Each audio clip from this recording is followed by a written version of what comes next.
Au nom du Père et du Fils et du Saint-Esprit. Amen. Frères et sœurs, aujourd'hui nous sommes le mercredi 20 novembre 2024 et nous sommes à la semence matinale.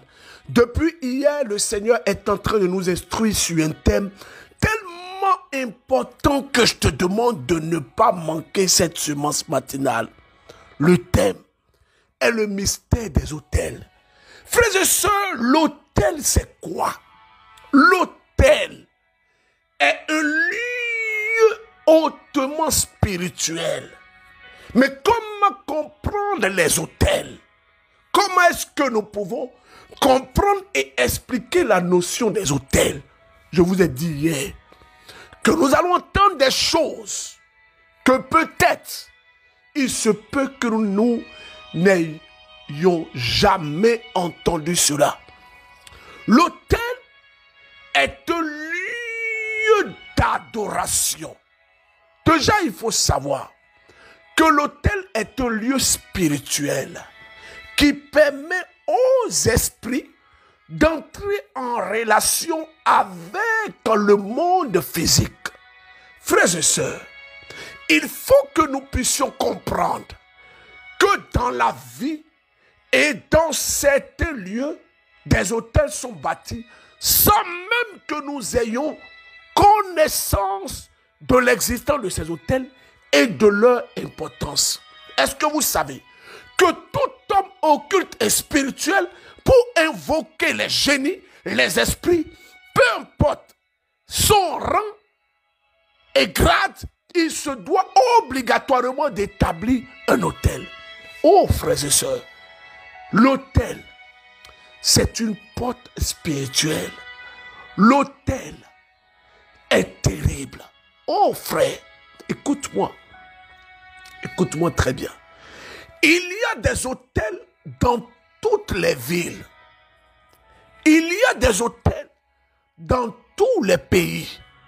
Il y a des autels dans tous les villages. Il y a des autels dans toutes les familles. Comment est-ce qu'un lieu connu de tous peut devenir un hôtel? Comment est-ce qu'un endroit que tout le monde connaît peut devenir un hôtel? Comment est-ce que les hôtels opèrent? Frère, peut-être que tu ne connais pas la semence matinale. Je dis merci à ce frère qui va se reconnaître depuis Kinshasa, qui a pris sur lui la responsabilité de partager la semence matinale. Tu m'écoutes. Dans ta famille, il y a des autels. Et ce message va te permettre de comprendre. Les hommes occultes, les personnes spirituelles savent.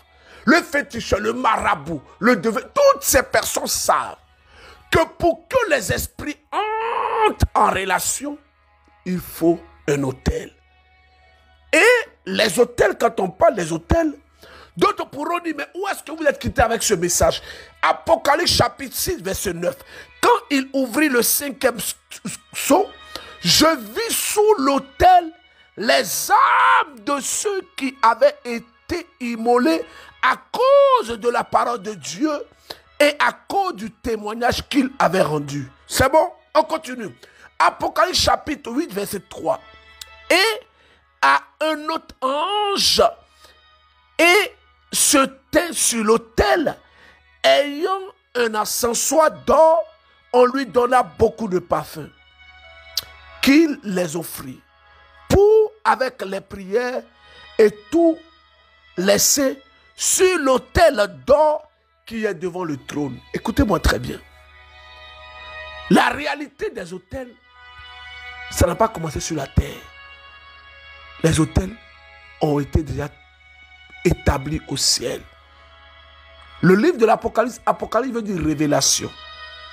Apocalypse révèle 3 choses. Les choses passées, les choses présentes et les choses du futur. Apocalypse chapitre 9, verset 13. Le 6e ange sonna la trompette et j'ai entendu une voix venant des 4 cornes de l'autel d'or qui était devant Dieu. C'est pas encore bon. On continue. Après chapitre 11, verset 1. On me donna le sceau semblable à une verge, en disant, lève-toi et mesure le temple de Dieu, l'autel et ceux qui y adorent. C'est pas encore bon? On va continuer. Apocalypse chapitre 14, verset 18. Et un autre ange qui avait autorité sur le feu sortit de l'autel et s'adressa d'une voix forte à ceux qui avaient la faucille tranchante. Je termine. Apocalypse chapitre 16, verset 7. Et j'entendis l'autel qui disait, oui, le Seigneur Dieu Tout-Puissant, tes jugements sont véritables et justes. Je vais reprendre ce verset. Apocalypse chapitre 16, verset 7. Et j'entendis l'autel qui disait, oui, Seigneur Dieu Tout-Puissant, tes jugements sont véritables et justes. Les autels parlent, frères et sœurs. Déjà, comment un lieu peut devenir un autel? Déjà, il faut savoir que pour que les esprits entrent en relation avec les hommes, dans le domaine de l'occultisme, les hommes se doivent d'établir des autels. Est-ce que vous savez que toutes les fois où vous êtes allé consulter et que le marabout, le féticheur, vous a dit peut-être d'envoyer un poulet ou d'envoyer de l'argent ou d'envoyer une photo, le gars, qu'est-ce qu'il fait? Il prend la photo, il dépose sur l'autel et il gorge un poulet. Il verse le sang. Pendant qu'il verse le sang, qu'est-ce qui se passe? L'autel, qui était un lieu banal, un lieu simple, parce qu'il y a eu des incantations, parce qu'il y a eu des invocations, alors qu'est-ce qui se passe? Ce lieu-là, avec le sang versé, ce lieu-là devient une porte d'entrée. Ce lieu-là devient une piste d'atterrissage des esprits qui entrent alors et qui descendent en ce lieu-là. C'est pourquoi faites attention. Vous pouvez avoir parfois des personnes qui vont dans les consultations. On dit non, emmène telle chose, emmène ses cheveux, emmène une photo de lui, emmène un vêtement de lui. Qu'est-ce que ces personnes-là, elles font? Ces personnes-là, elles prennent ces choses, elles vont déposer sur l'autel, elles immolent des animaux. Ça peut être un mouton, ça peut être un cabri, ça peut être un poulet. Quand elles versent le sang, qu'est-ce qu'elles font? Elles font des incantations, elles appellent les esprits et les esprits descendent sur l'autel et ainsi alors ces esprits-là opèrent. Frère, j'ai dit que tu vas entendre des choses que peut-être tu n'as jamais entendues. Je bénis Dieu pour ta vie. Je lui donne toute la gloire parce que tu es là. Frères et sœurs, écoute-moi très bien. Juge le chapitre 6. Écoute très bien ce que je vais te dire. Oh, frères et sœurs, je vous demande pardon. Écoutons ce que le Seigneur veut nous dire. Juge chapitre 6, à partir du verset 12. Écoute très bien. L'ange de Yahvé lui apparut et il dit. L'ange de Yahvé lui apparut et lui dit. Yahvé est avec toi, vaillant héros. Gédéon lui dit. Ah, mon Seigneur, si Yahvé est avec nous, pourquoi toutes ces choses nous sont-elles arrivées? Et nous ont raconté en disant, Yahvé ne nous a-t-il pas fait monter d'Égypte? Et maintenant, Yahvé nous a abandonnés pour nous livrer aux mains des Madians. Yahvé se tourna vers lui et dit, va avec ta force, cette force que je te donne, et délivre Israël de la main de Madian. Ne t'ai-je pas envoyé? Gédéon lui dit, ah Seigneur, avec toi devrais-je, Israël, voici ma famille, est la plus pauvre en Manassé, et je suis le plus petit de la maison de mon père. Yahvé lui dit, je serai avec toi, et tu battras Madian comme un seul homme. Gédéon lui dit, si j'ai trouvé grâce à tes yeux, donnez-moi un signe que c'est vous qui me parlez.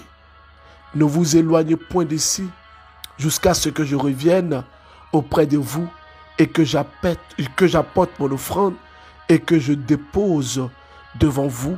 Et il avait dit, je resterai jusqu'à ce que tu reviennes. Frères et sœurs, on parle ici d'un test.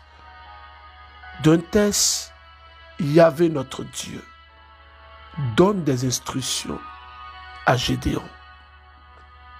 Et Dieu donne des instructions à Gédéon pour aller combattre le peuple. Lisons à partir du verset 22.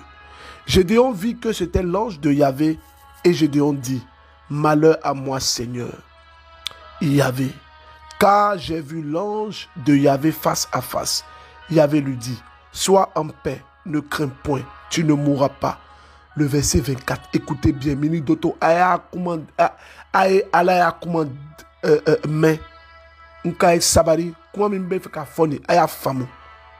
Le verset 24, écoutez très bien.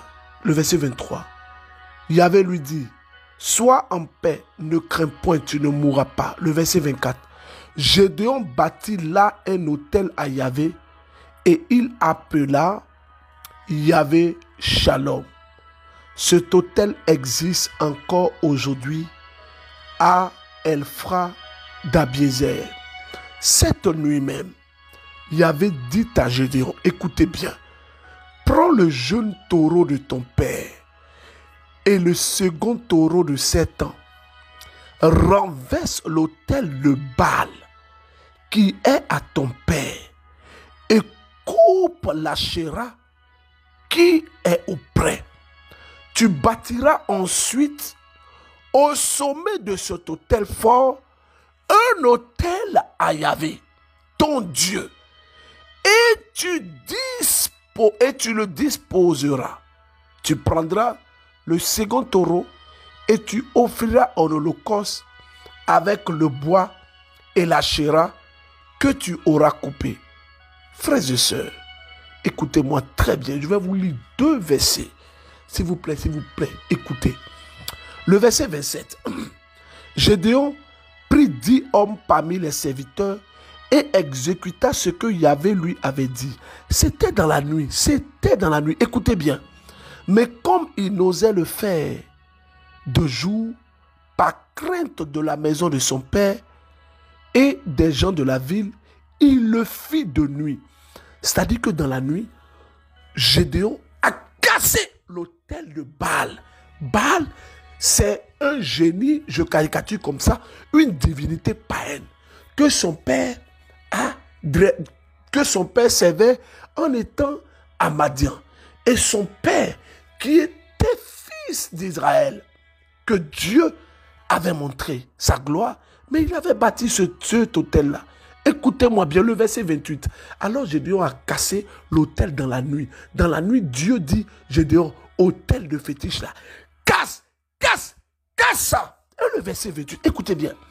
Lorsque les gens de la ville se levèrent, le lendemain matin, voici que l'autel de Baal était renversé, que l'Achéra qui était auprès était coupée, et le second taureau était offert en holocauste sur l'autel récemment bâti. Ils se disent l'un à l'autre, qui a fait ça? Et ils s'informaient et firent des recherches, et on leur dit, c'est Gédéon, fils de Joas, qui a fait cela. Écoutez bien. Alors les gens de la ville disent à Joas, le papa de Gédéon, fais sortir ton fils qu'il meure, car il a renversé l'autel de Baal et coupé l'Achéra qui était auprès. Écoutez bien, Joas dit à tous ceux qui se tenaient là contre lui et son fils, est-ce à vous de prendre parti pour Baal, ou bien est-ce à vous de secourir? Quiconque prendra parti pour Baal sera mis à mort avant demain matin. Si Baal est Dieu, que lui-même prenne en main sa cause, puisqu'on a renversé son autel. En ce jour-là, un donna à Gédéon le nom de Jérobal, en disant que Baal se défend contre lui, puisqu'il a renversé son autel. Tout Madian, Amalek et les fils de l'Orient se rassemblèrent et, ayant le passé du Jourdain, il campait dans la plaine de Jezreel. Frères et sœurs, c'est vrai que je n'ai pas pour habitude de lire les textes comme ça. Mais pour que nous puissions comprendre, je me dois d'expliquer des choses. Gédéon, sous instruction de Dieu, il part, il casse l'autel, il démolit l'autel. Je prie que s'il y a des autels dans ta famille, des autels dressés dans ton village, dans ta ville, dans ta région, je casse ces autels au nom de Jésus. Je casse ces autels au nom de Jésus. Si ton nom a été envoyé dans des autels, devant des lieux, je les casse au nom de Jésus-Christ. Frère, je dis ici, écoutez bien, il a cassé l'autel dans la nuit. Et quand il a cassé l'autel dans la nuit, qu'est-ce qui s'est passé? Le matin, l'autel était dans la chambre de son papa. Mais comment Madian a su ça? Comment les gens ont su ça? Vous savez, le mystère des autels, c'est que tout lieu qui est un lieu banal, vous savez qu'il y a des autels dans tous les lieux. Et je vais expliquer. Au début, c'était un lieu. Mais des gens sont venus à ce lieu-là. Il y a des carrefours qui sont des autels. C'est des carrefours où il y a la mort, des carrefours où il y a des calamités, des carrefours où il y a toujours des accidents. Moi, je connais un carrefour en Côte d'Ivoire qui est à Cocody, qui était autrefois appelé le carrefour de la mort. À ce carrefour, il y avait toujours des accidents de mort parce que ce carrefour était avant un carrefour. Mais des gens sont venus là nuitamment, ont versé du sang, ont commencé à parler, ont commencé à invoquer, ont fait des incantations. Et ce lieu est devenu quoi? Une porte d'entrée des esprits.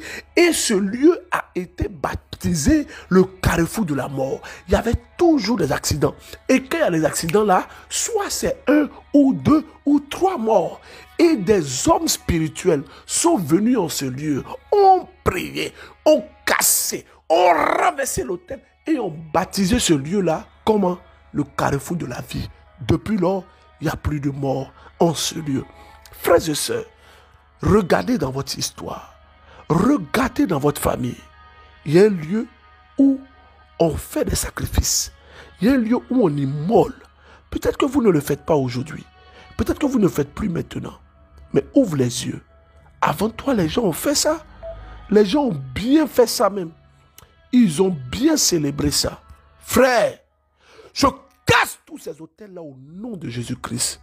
Je me dresse contre ces autels démoniaques et sataniques dans ta vie et dans ton histoire. Je bénis le Seigneur. Je donne toute la gloire à Dieu. Vous savez, en Côte d'Ivoire et partout où nous faisons l'espace Sainte-Faustine, bonne nouvelle, à la demande générale du peuple du Sénégal, bientôt nous aurons l'espace Sainte-Faustine. Et je veux rendre grâce à Dieu. Je veux bénir le Seigneur pour toutes les personnes qui m'écoutent. Je réponds à une invitation de la paroisse Sainte-Thérèse de Godomé. C'est au Bénin. Je réponds à leur invitation. C'est une activité paroissiale. Et je serai sur cette paroisse-là. Frère, je donne toute la gloire à Dieu. Je serai à Godomé pour 3 jours. 3 jours de campagne d'évangélisation où Dieu va certainement répandre sa grâce. C'est le Seigneur qui fait. Ce n'est pas le berger qui fait. Je serai là à partir du 29 novembre, 29, 30 au 1er décembre. Donc le 29 novembre au 1er décembre, je serai sur la paroisse Sainte-Thérèse de l'Enfant Jésus de Godomé. En tout cas, je bénis le Seigneur pour la vie du Père Patrice Adjérand qui fut aumônier diocésain du renouveau charismatique à Bobo-Dioulasso, là où nous avons été invités par Monseigneur Paul Ouidraogo, un prêtre que je connais bien, un prêtre qui connaît très bien le MCM, qui a vécu une expérience merveilleuse avec nous, et nous venons aujourd'hui pour répondre à la sollicitation paroissiale. C'est l'occasion pour moi de lui dire merci et de dire merci à tous ces pères-là parce que c'est l'Église. L'Église est une. sainte, catholique et apostolique. Frères et sœurs, je ne te connais pas. Je ne sais pas dans quoi tu te trouves. Je ne sais pas qu'est-ce que tu demandes à Dieu. Mais je veux t'inviter à écouter ce témoignage pour toutes les personnes qui recherchent la grâce du travail. Pendant que je suis en train de me préparer, je sens qu'une onction va se dégager. Pendant que vous êtes en train d'écouter ce témoignage. L'onction du travail. L'onction du repositionnement. L'onction du témoignage. Shababababababababa. Frères et sœurs, shalom, mon berger Élisée Doussa. Je témoigne ce matin, j'avoue que témoigner n'est pas une chose facile. C'est un combat de recevoir les grâces et vouloir glorifier le nom de Dieu. Vraiment, c'est une lutte. Depuis le 23 octobre, je devrais faire ce témoignage. Mais je ne sais pas. Je n'y arrive pas. Ce matin, j'ai pris mon courage, j'ai dit, je vais témoigner. Seigneur, je vais témoigner de ta puissance, de ta grandeur. Donne-moi la force. Je suis au Canada. Je suis ivoirienne vivant au Canada.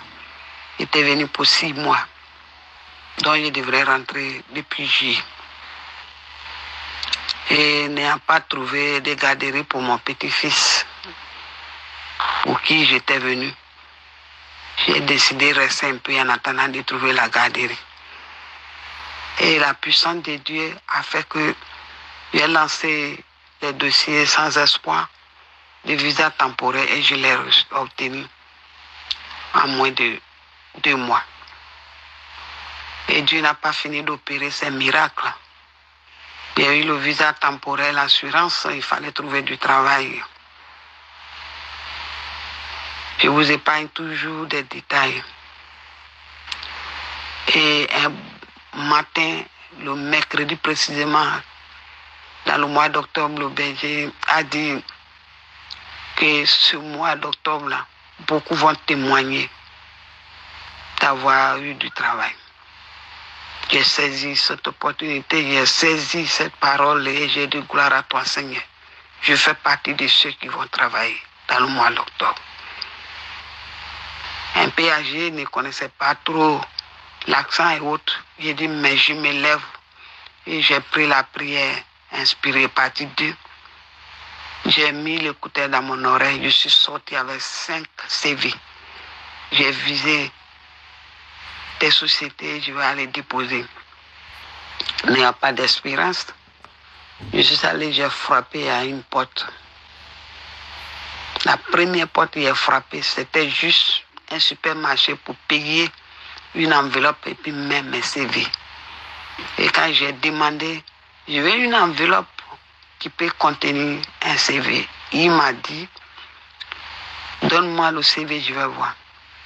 Et quand il a regardé le CV, il a dit, c'est pas la peine de payer une enveloppe. J'ai appelé tout de suite la patronne. C'est maintenant, on m'a pris, on a fait l'entretien sur place, on m'a donné rendez-vous pour une journée de formation et le lendemain prendre. Et je précise en disant à la patronne que je n'ai pas d'espérance de caisse.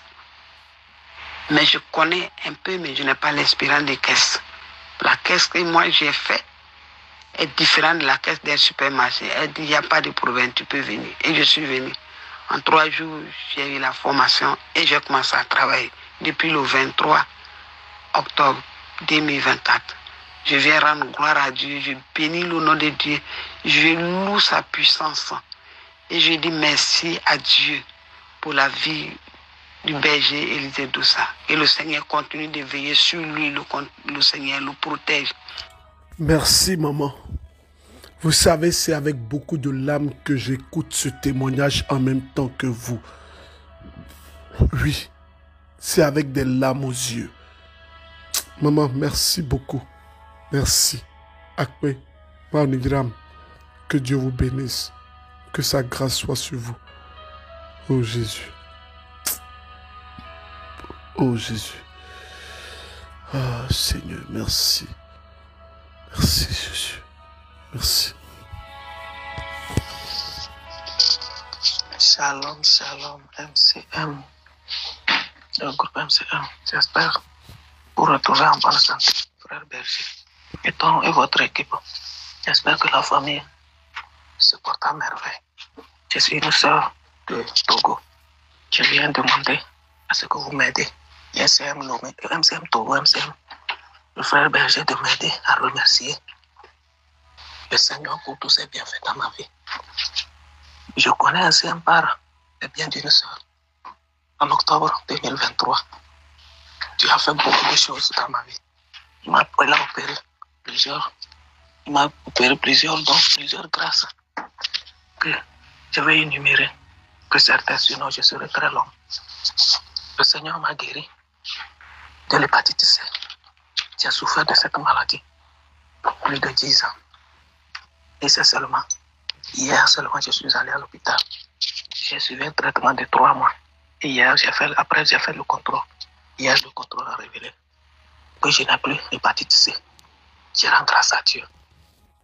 Frères et sœurs en Christ, je vous ai dit que maintenant nous allons faire l'effort de respecter les 25 minutes ou 30 minutes de la semence matinale.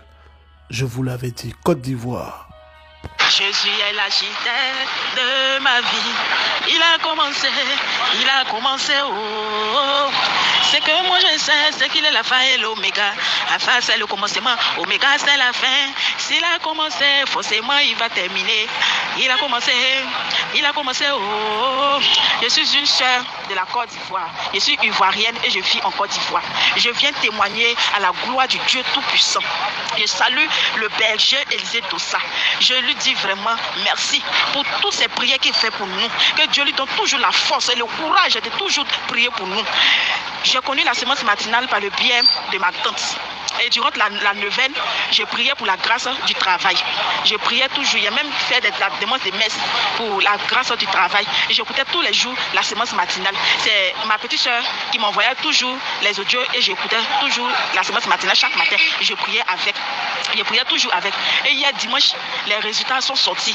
Et grâce à Dieu, j'ai eu mon concours. J'ai rendu gloire à Dieu. Je dis merci à Dieu. Je lui rends toute la gloire. Je lui dis merci Seigneur. Merci Jésus pour tout ce que tu fais dans ma vie. Pour ce que tu viens de faire dans ma vie. Pour cette grâce, cette joie immense que tu as mis dans mon cœur. Seigneur, je te rends toute la gloire. Et je ne finirai jamais de te dire merci. Merci Seigneur. Merci Seigneur. Papa Élisée Dossa, que Dieu te donne toujours la force. Que Dieu te donne toujours la force de toujours continuer la semence matinale. Qui bénit ta famille. Qui bénit ton ministère. Qui bénit toute ton équipe. Je rends toute la gloire à Dieu. Je lui dis merci beaucoup. Et je remets le reste dans les mains de Dieu. Jusqu'à ma formation. Que Dieu me garde toujours. Et que tout ce qu'il a commencé, Ah, Ivoirien, ouais. Je rappelle à tout le monde que ce dimanche, à l'espace Sainte-Faustine en Côte d'Ivoire, au Togo, au Bénin, ça sera merveilleux.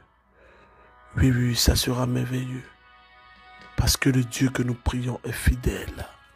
Il a commencé.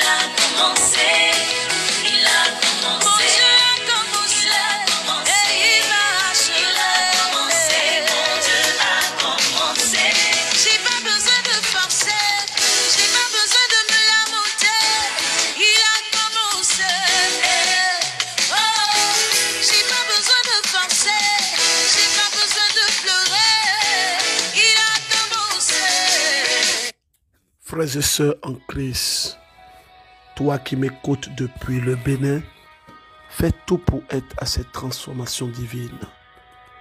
Les tickets de 3000, il reste moins de 100 tickets. Les tickets de 5000, il reste moins de, je crois, 400 tickets. Et les tickets de 10 000, il n'en reste plus également assez. Prenez vos tickets, ne vous faites même pas prier. La transformation divine est un temps merveilleux. Un temps où Dieu se manifeste puissamment. Toi qui m'écoutes et toi qui m'entends, je te demande vraiment de laisser Dieu te toucher au travers de cette activité, de ce concert de la transformation. Pour ceux qui sont au Togo, cette année, je vous réserve une grande surprise. Je peux déjà vous brosser. Je serai là pour la traverser comme chaque année. Je serai là également pour une autre activité. Et avec la grâce de Dieu, peut-être, je serai avec vous du 31 décembre au 1er janvier au Togo. Ça sera une activité en accord avec la direction des œuvres. Vous savez, le passage d'une année à une autre année est une étape très importante.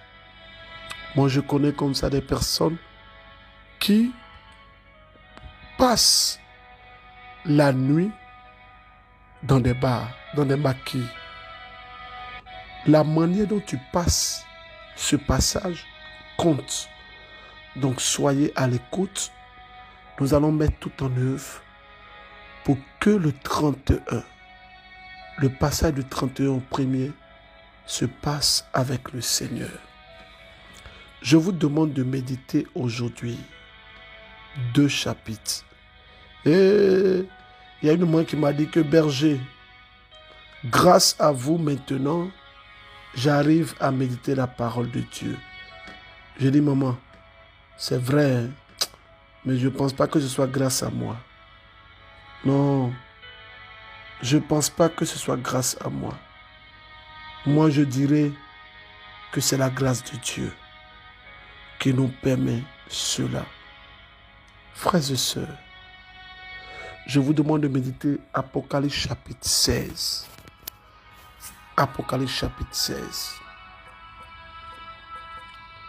Et la question que je vais vous poser aujourd'hui, donnez-moi la définition de l'autel. Donnez-moi la définition de l'autel. Il y a tellement de choses à dire. J'ai encore dépassé le temps. 32 minutes. Et Seigneur, Maou, Aklou, non, Gigo, nous, vraiment, Allah, il est Sabari. Merci à tous les évêques. Gros coucou à mon papa de tous les jours, mon Seigneur, Paul Ouedraogo. Au revoir. Au nom du Père et du Fils et du Saint-Esprit. Amen. Et j'allais oublier. Aujourd'hui, c'est l'anniversaire de ma secrétaire, Nadège Bignon.